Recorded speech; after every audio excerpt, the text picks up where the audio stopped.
April 11th, 2023. Sonia Holmes prepares a postcard to send to her son, We miss and love you. who she hasn't seen in years, mailing at least one every week.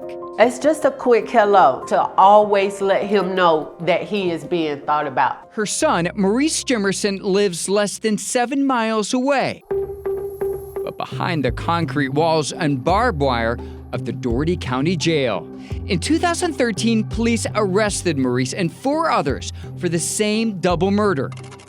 For the past 10 years, he spent the majority of that time behind bars, legally innocent, yet never given an opportunity to tell his side of the story at trial. Nobody talks about it. There is no news coverage. Nothing is said about it. Even if I tell somebody that Maurice, where is Maurice? How is Maurice? Well, Maurice is still locked up. They don't believe it because it's been 10 years. There are multiple reasons for delays in Maurice's case, from the pandemic to a flood in the courthouse in 2021.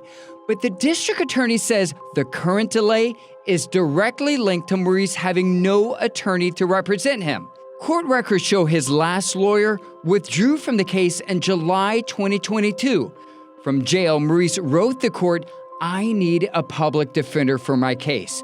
I've been waiting for a trial date." 8 months later, he still didn't have an attorney. This is a problem that is at a crisis level right now and is likely to get worse. Maya Chowdhury is an attorney for the Southern Center for Human Rights. Over the past few months, she's traveled across the state, tracking down people in jails charged with crimes with no court-appointed attorney. The Sixth Amendment of the Constitution guarantees everyone accused of a crime the right to a speedy trial and an attorney if they cannot afford one. For so many of the people that I've met with in jails who've been there for months and sometimes years, I'm the first attorney that they've seen. To identify how many people need an attorney, the Civil Rights Organization submitted multiple public records requests to the Georgia Public Defender Council.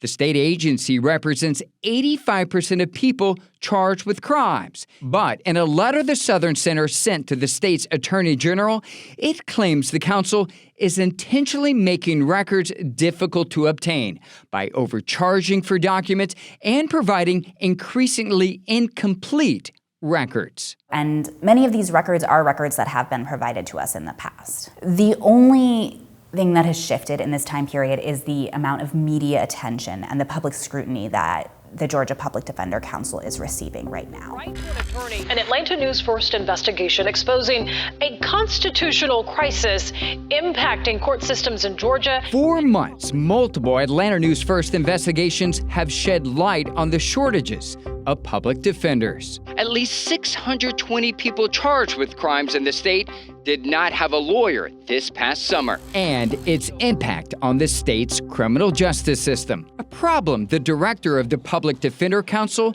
has struggled to admit exists. This last 2 years have been the most phenomenal. Despite judges across the state saying otherwise. Welcome, Judge. Nice to have you with us. Including Arthur Smith, president of Georgia's Council of Superior Court Judges, who has experienced the problem in his own courtroom. We have too few public defenders for the work to be done. I've been very consistent with letting him know that he's not doing this by himself. Maurice's mother hopes her son will one day have an opportunity to tell his side of the story to a jury.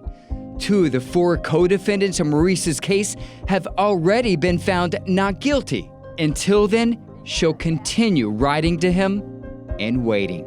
Nobody's listening. It's been 10 years and nobody has listened.